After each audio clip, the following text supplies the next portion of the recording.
Meus irmãos, vamos orar a Deus neste momento, dando início a esse culto rápido e meditação da palavra. Senhor, diante da bendita presença de Deus, eu quero neste momento de oração te louvar, te agradecer, te bendizer, Senhor. Ó Deus, porque sei que Tu és um Deus vivo, um Deus poderoso, és um Deus, ó Pai, que tem guardado, cuidado da Tua igreja a cada momento, Senhor. Sabemos, ó Deus, que o Senhor tem estado conosco a cada instante, a cada dia. Por isso, meu Deus, eu quero te agradecer, Senhor, pelo Teu cuidado sobre as nossas vidas, sobre as nossas famílias, sobre o cuidado que o Senhor tem sobre a congregação do Jardim Independência também, Senhor. Deus, eu peço que o Senhor nessa noite estenda as Tuas mãos de modo especial sobre as nossas vidas, venha falar conosco através da Tua palavra, através dos hinos que aqui serão entoados, ó Pai.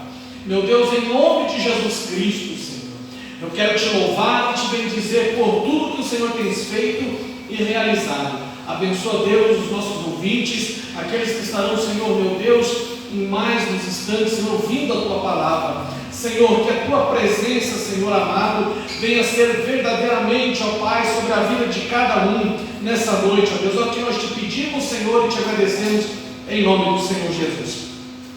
Meus queridos irmãos, vendo a necessidade do formato do culto ser acertado, ter uma pequena diferença, nós hoje devemos fazer ligeiramente diferente o culto. Como vai ser?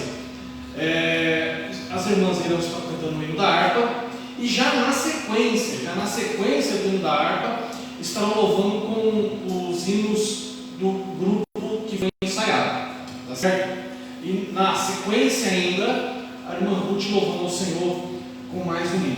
E aí nós estaremos entrando na palavra para ganharmos tempo, tá certo, meus irmãos? Então, as irmãs e o Alisson estão aqui com o louvor neste momento. Fiquem na paz de Cristo.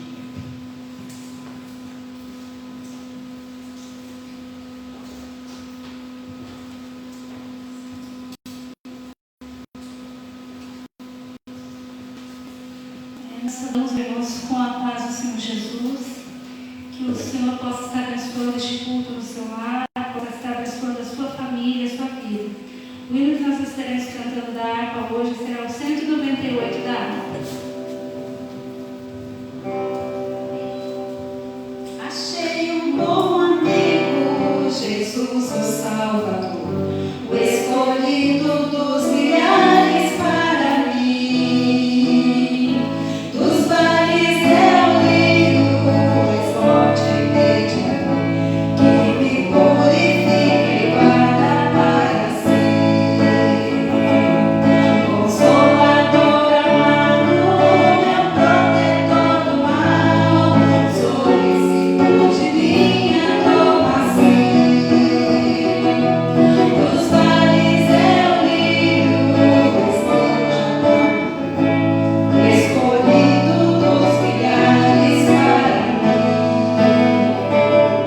Consolador amado, meu protetor no mal, solicito de minha toma-se.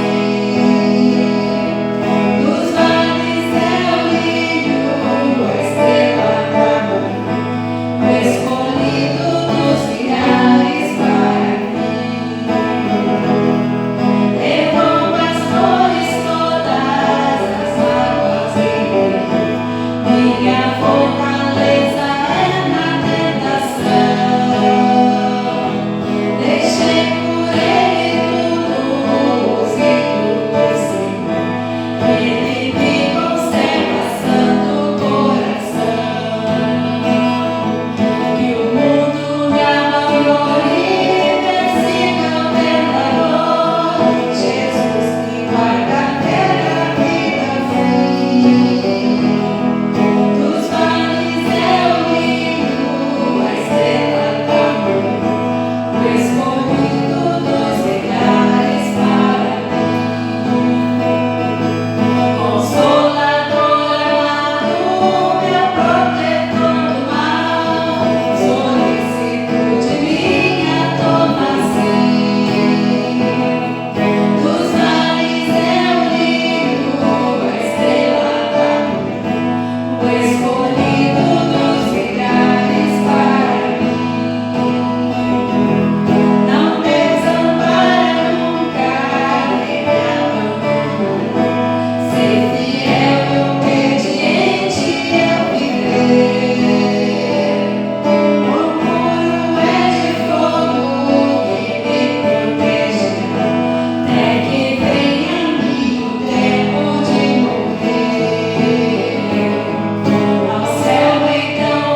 diz assim, que nós desejamos descer e ser purificado por um Deus que pode todas as coisas, um Deus que pode mudar toda a nossa natureza. Que o Senhor possa estar trabalhando no nosso coração, na nossa vida, através do teu louvor, que Ele possa estar modificando aquilo que é necessário modificar em nossas vidas, para que nós possamos chegar na presença dEle, que nós possamos nos apresentar na presença dEle, que o Senhor possa estar alcançando a sua casa, a sua família e mudando tudo aquilo que é necessário, como Naamã precisou descer naquelas águas que ele achava que não era compatível com a sua situação, com a sua hierarquia, como um homem reconhecido no rei, mas ele precisou descer ali para que o Senhor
Louvado seja o nome do Senhor, meus queridos irmãos. Vamos já, neste instante, passar para a palavra. Gostaria que você que está em casa, visto que aqui se encontra, abrisse sua Bíblia comigo em um texto da segunda carta que Paulo escreve aos Coríntios, capítulo de número 7, a partir do versículo de número 5.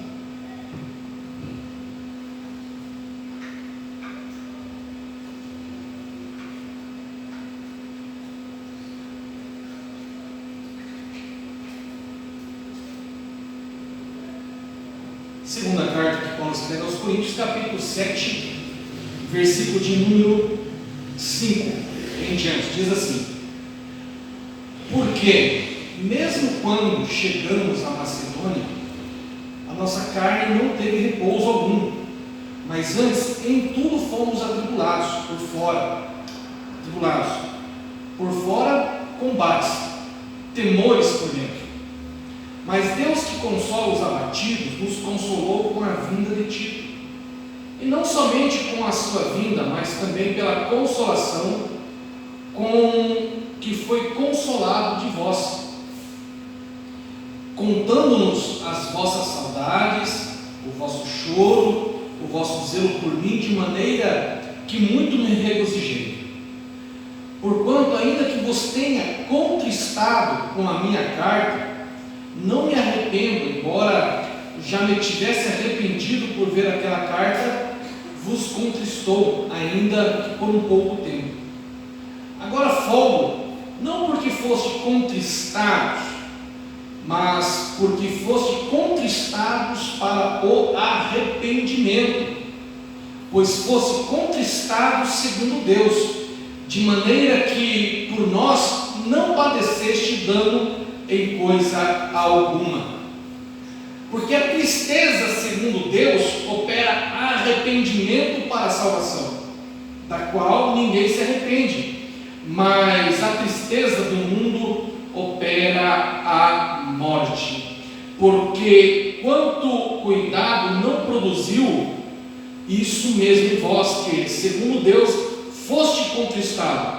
Que apologia, que indignação, que temor, que saudade, que zelo, que vingança, em tudo mostraste estar puros neste negócio.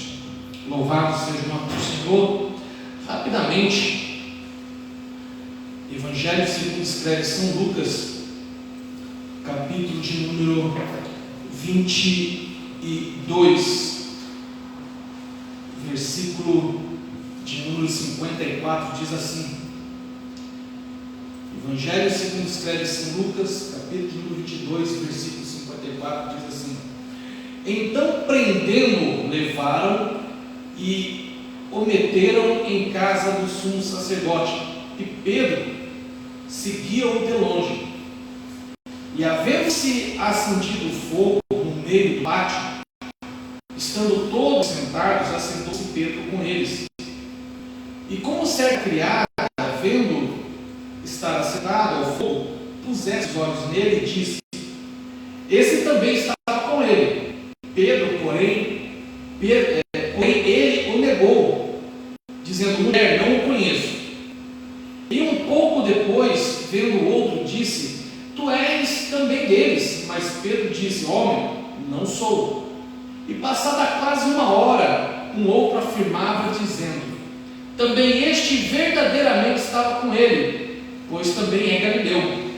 E Pedro disse: homem, não sei o que dizes. E logo estando ele ainda a falar, cantou o galo. Preste atenção no versículo seguinte. E virando-se o Senhor, olhou para Pedro, e Pedro lembrou-se da palavra do Senhor, como lhe tinha dito: antes que o galo cante, me negarás 3 vezes. Versículo 62, que é o mais importante deste ponto. E saindo Pedro para fora, chorou amargamente. Senhor, Deus tremendo, a suiana, a cheia, Senhor, na tua presença, oh Espírito do Senhor, aleluia, Deus, na tua presença,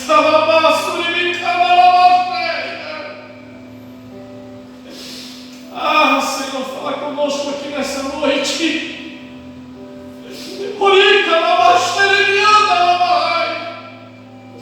Porque eu sei, meu Deus, que tu és o Deus vivo e poderoso, que tem cuidado, guardado da nossa alma, guardado da nossa vida, Senhor.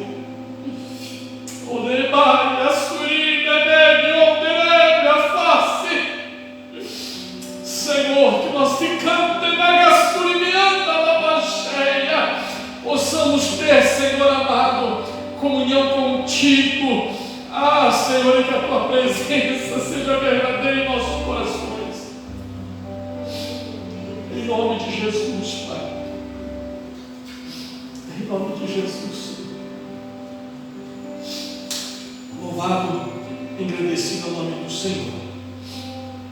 Meus queridos irmãos, você que está daqui uns minutos estará ouvindo essa palavra, eu gostaria de trazer nessa noite um breve entendimento acerca da tristeza, de quando nós somos contristados muitas vezes, de quando nós somos atribulados em alguns momentos da nossa vida. Muitas vezes nosso coração ele está sempre contente, sempre alegre, sempre feliz, principalmente quando nós estamos servindo ao Senhor, principalmente quando nós estamos na presença do Senhor nosso Deus. Nosso coração, Alisson, sempre está alegre, por mais que tenhamos luta, presbítero irmão João, por mais que nós tenhamos lutas constantemente no nosso coração, nós sempre na nossa vida nós sentimos alegria. Mas o apóstolo Paulo, no texto que nós lemos, na segunda carta que ele escreve aos Coríntios, deixa eu me encontrar aqui novamente, lá no versículo que nós lemos,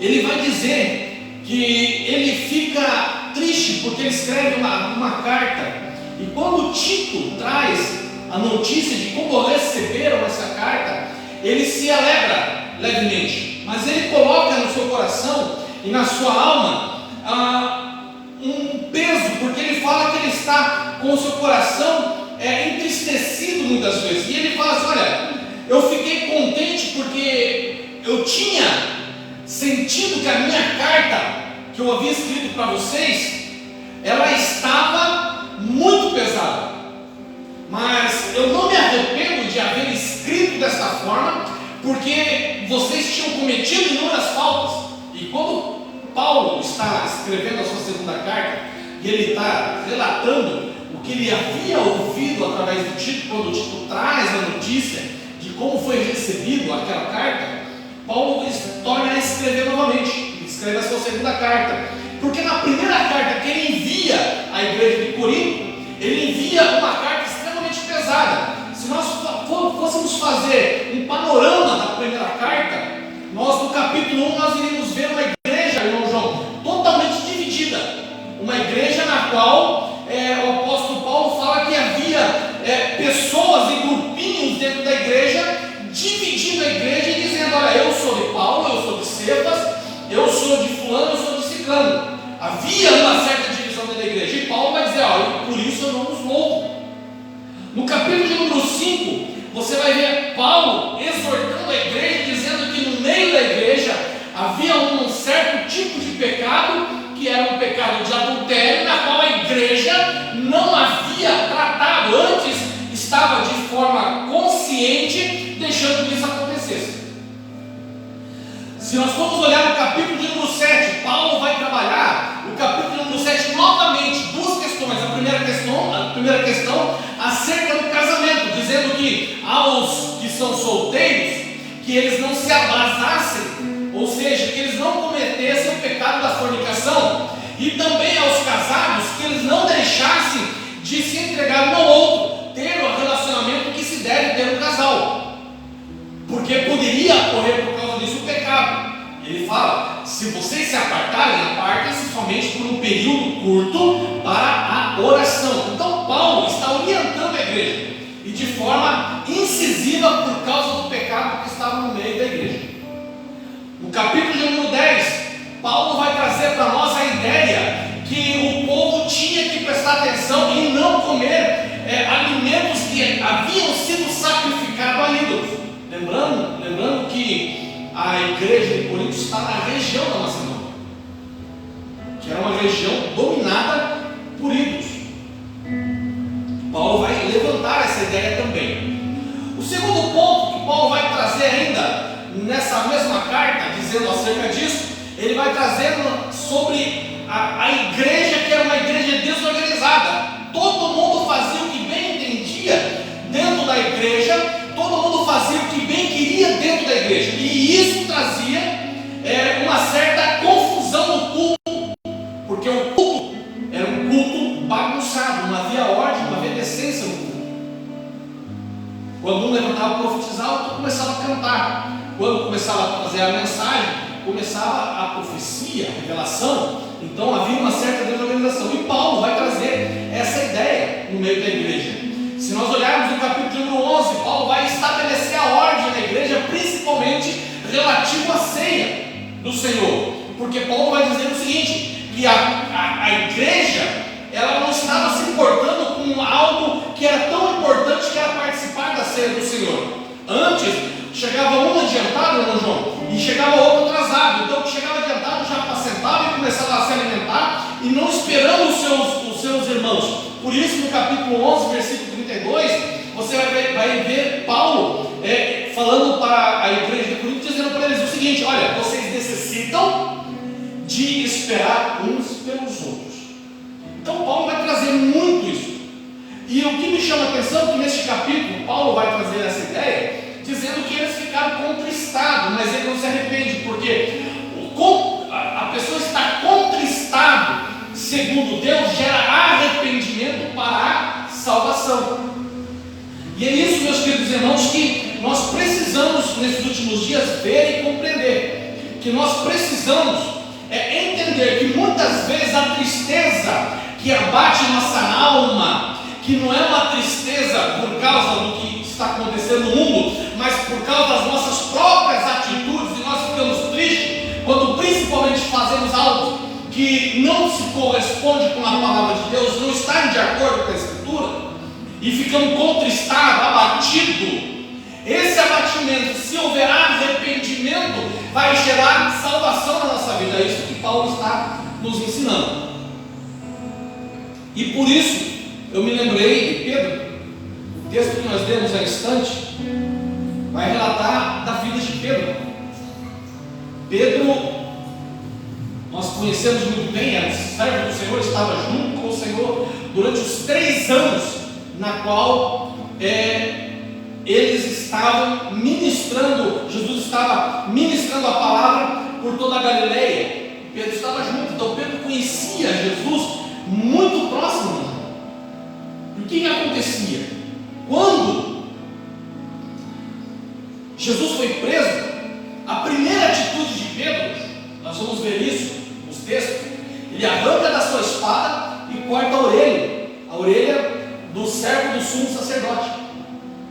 Ele corta a orelha, e Jesus no mesmo instante pega a orelha e coloca no lugar novamente, fazendo um milagre muito grande na vida daquele rapaz. Mas Jesus, ele é preso e vai parar na casa do Caifás. E Pedro vai dizer na Bíblia que Pedro estava seguindo Jesus de longe. Ele não se apartava de Jesus, ele estava seguindo de longe para ver onde Jesus estava indo. E a Bíblia vai dizer no livro de João, no Evangelho de João, que havia um que estava junto com Pedro, que era conhecido do sumo sacerdote, e por causa desse conhecimento, Pedro teve acesso ao pátio da casa do sumo sacerdote. E por ele estar ao pátio, ele estava observando tudo o que se fazia com Jesus. E é isso que o texto que nós lemos dá esse entendimento, que Pedro fazia exatamente isso. Observe que o texto vai dizer que primeiro contato que ele está lá, Jesus observando o que estava acontecendo, Pedro observando o que estava acontecendo com Jesus, vai dizer que Pedro, quando começou a cair a noite, acenderam uma roda de fogo e Pedro ficou sentado, também se aquentando ao fogo, ficando lá se esquentando.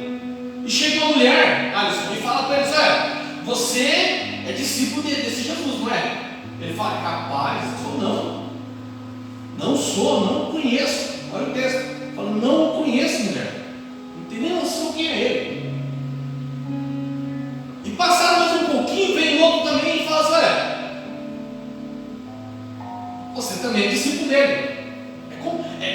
É como se eu e você tivesse estampado no nosso rosto quem nós somos, a quem nós servimos.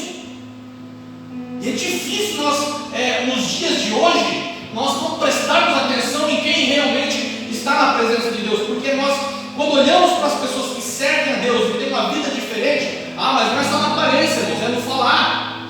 Você vai ver um outro texto, um texto de Mateus, se eu não me engano, a Bíblia vai dizer que a pessoa que confronta Pedro chega e fala assim: mas peraí, você fala também como ele. A tua veste é parecida com a veste dele, e o teu falar também é parecido com o falar dele. Significa que a nossa vida na presença do Senhor, muitas vezes, vai nos fazer nos aproximar do nosso vocabulário, do nosso modo de se comportar, parecido com o modo de Jesus, com o modo cristão. Então as pessoas vão olhar para mim, para você que está nos ouvindo, e vai perceber que nós não somos qualquer pessoa, que somos servos do Senhor, que somos servas do Senhor, que estamos vivendo nossa vida na presença do Senhor, independente das circunstâncias que estejamos passando. E Pedro está nessa mesma condição.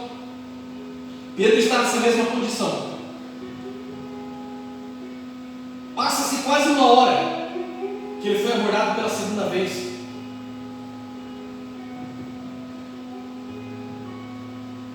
E aí vem a parte mais difícil. um outro chegou afirmando, dizendo que ele sim era discípulo de Jesus, além de discípulo também era galileu.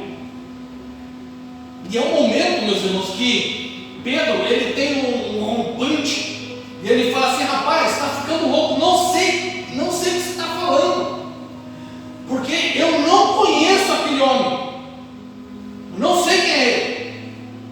E a Bíblia vai dizer que no momento em que ele fala, o galo canta, irmão João. E quando o galo canta, ele cai em si.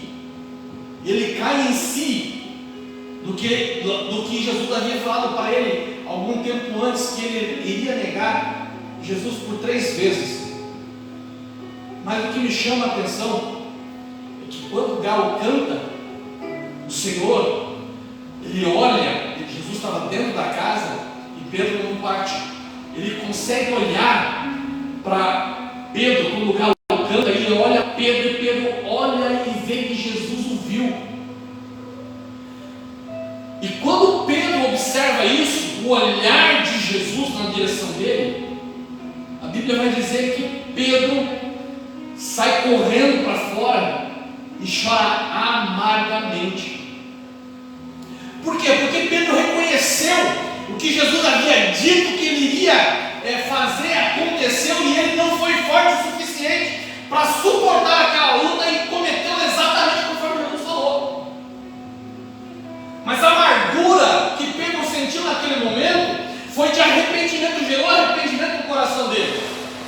Porque se nós formos olhar, e a Bíblia vai nos dizer, vai nos mostrar que passado o tempo em que Jesus foi morto, foi crucificado, passado o momento da ressurreição, passado o momento em que Jesus está um período junto com os discípulos, certo dia Jesus vai na beira da praia, e estão lá os discípulos na beira do barco, dentro do barco pescando.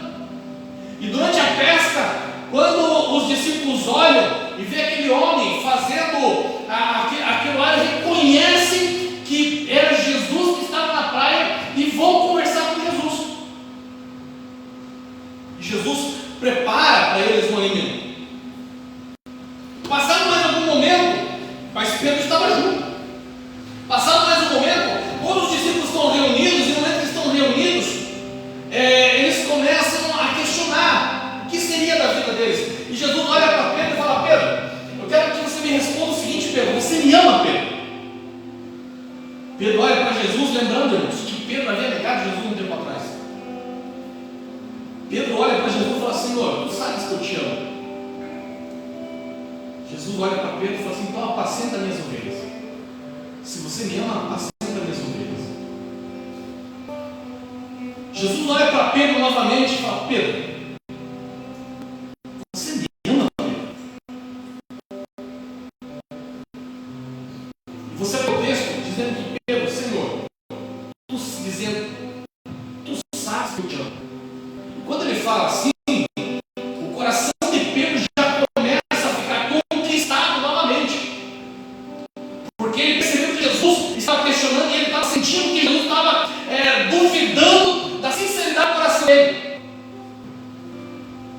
Jesus olha para Deus: tá bom, você vai, então apacenta as minhas ovelhas.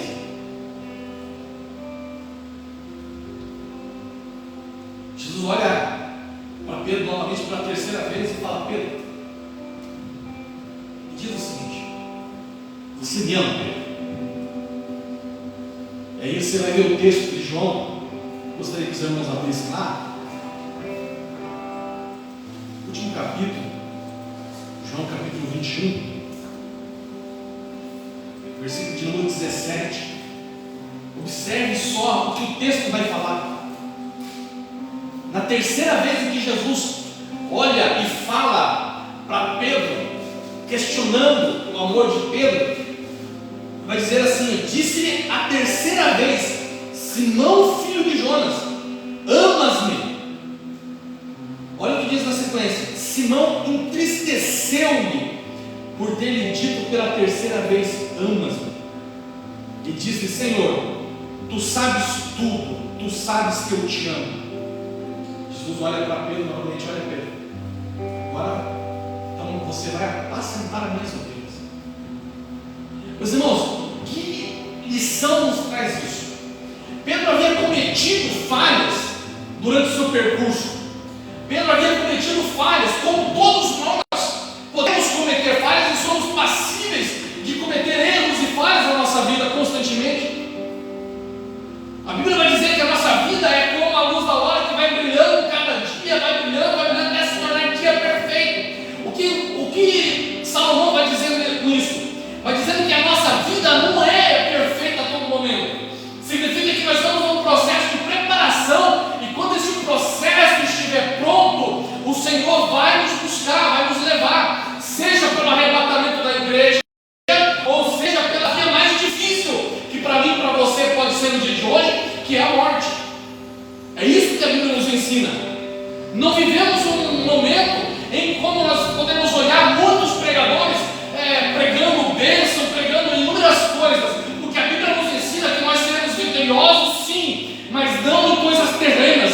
Seremos vitoriosos porque nós estaremos servindo ao Senhor para todo sempre na glória.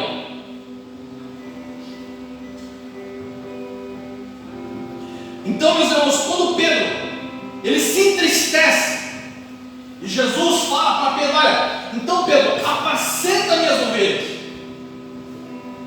Pedro teve um arrependimento, essa tristeza causou arrependimento. E o que nós vamos aprender através da vida de Pedro? Que ele foi um dos maiores evangelistas pós-batismo com o Espírito Santo, quando a igreja foi fundada. A ponto de a igreja, o próprio apóstolo Paulo vai dizer isso, que Pedro era um dos fundamentos da igreja. Porque Pedro era uma referência para todos os cristãos. Quando Paulo começa a pregar aos gentios e começa a ser questionado, Paulo vai até Jerusalém para que explicasse o que estava acontecendo. E uma das coisas que acontece, que o próprio Simão Pedro, fala assim: olha, eu bem sei que é verdade, porque o Senhor me mostrou também que eu fui o primeiro a pregar os gentios, aqueles que não faziam parte do povo de Israel, não era judeu. E pela palavra de Pedro e pela palavra de Tiago, começou a abrir o evangelho a todos os gentios da região, para que se fosse pregado o evangelho. Meus irmãos, o que eu quero dizer com essa palavra nessa noite? Muitas vezes a tristeza que é causada no nosso coração é para que eu e você nos coloquemos na presença do Senhor como convém.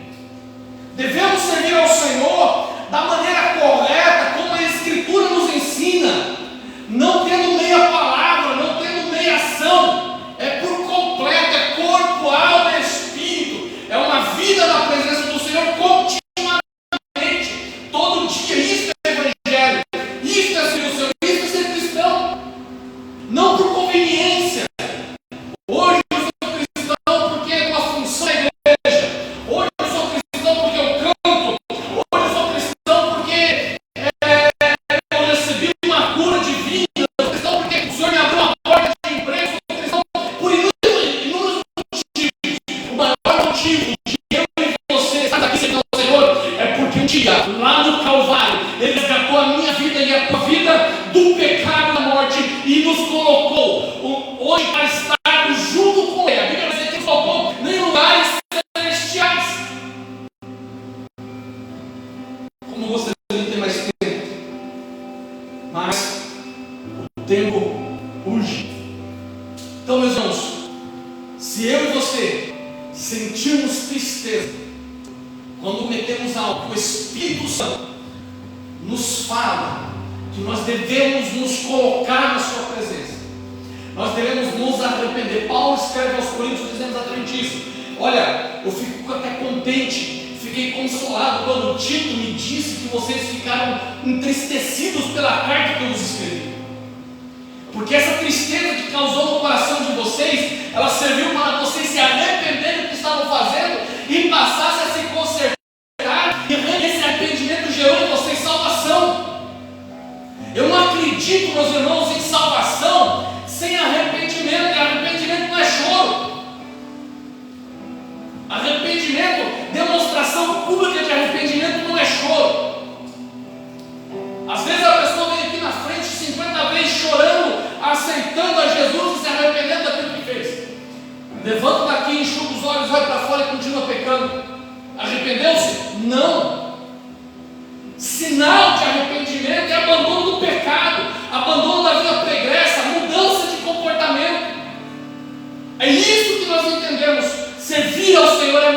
comportamento. Ontem eu era ladrão, hoje eu trabalho para o meu sustento, conforme o apóstolo Paulo falou. Ontem eu era bandido, hoje eu sou uma pessoa honesta, direita, servindo ao Senhor. Ontem eu me prostituía, hoje eu me mantenho com a vida santa na presença do Senhor. Ontem eu era mentiroso, hoje eu falo a verdade e pratico a verdade porque eu conheço ao Senhor.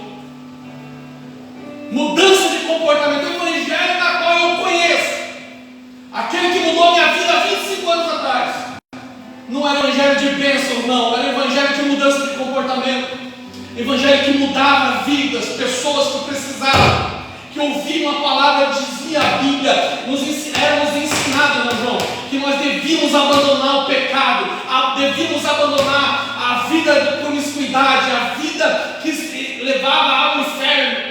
Hoje nós vemos muita gente servindo, dizendo que está servindo ao Senhor e ao mesmo tempo vivendo uma vida no mundo mundana. Pergunto, será que está servindo a palavra de Deus? Acho que não. Pastor, mas o senhor está julgando? Não. O comportamento eu não consigo enxergar. O máximo que eu vejo é na igreja, o comportamento dentro da igreja. Você que está nos ouvindo nessa noite, o seu comportamento diante da igreja pode ser o mais belo, o mais bonito. Mas na tua casa, onde o pastor da igreja, onde os obreiros, a irmandade não te vê, saiba você que existe um olho chamado Espírito Santo que olha a tua vida todos os dias, da hora que você levanta, a hora que você vai dormir. Enquanto você está dormindo, o Senhor está lá contemplando as tuas atitudes. Precisamos entender que salvação não é estar com o nome escrito no rol de membros da Igreja Evangélica Assembleia de Deus ou de outra denominação qualquer. Salvação é estar com o nome escrito no livro da vida, na qual somente pode ser escrito através de Jesus.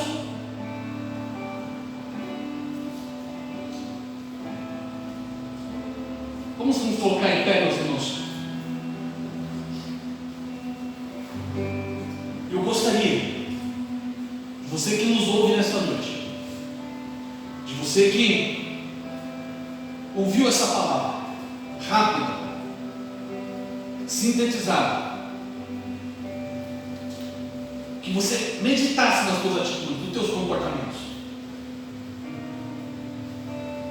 Como eu gostaria que essa palavra causasse no teu coração tristeza, por saber que você não está vivendo de acordo com a palavra de Deus.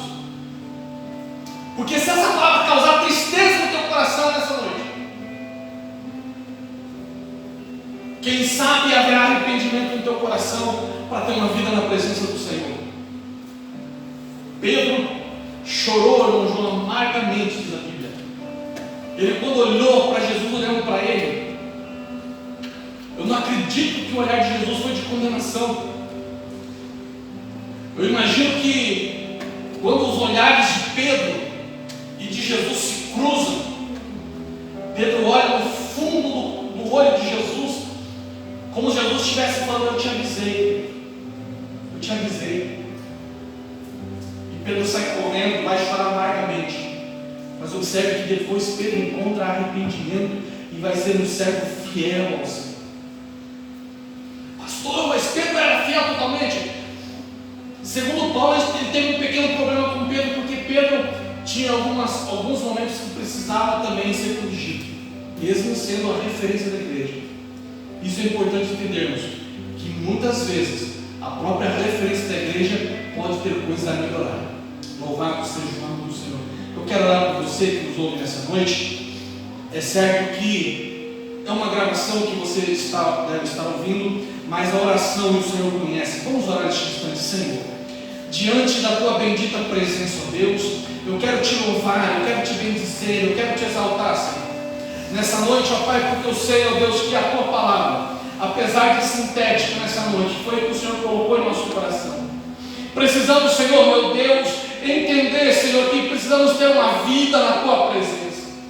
Ainda, Senhor, que o nosso coração se entristeça muitas vezes, ó Pai, devido às consequências das nossas atitudes praticadas, Senhor, seja no trabalho, na escola, na rua, no ônibus, no mercado, enfim,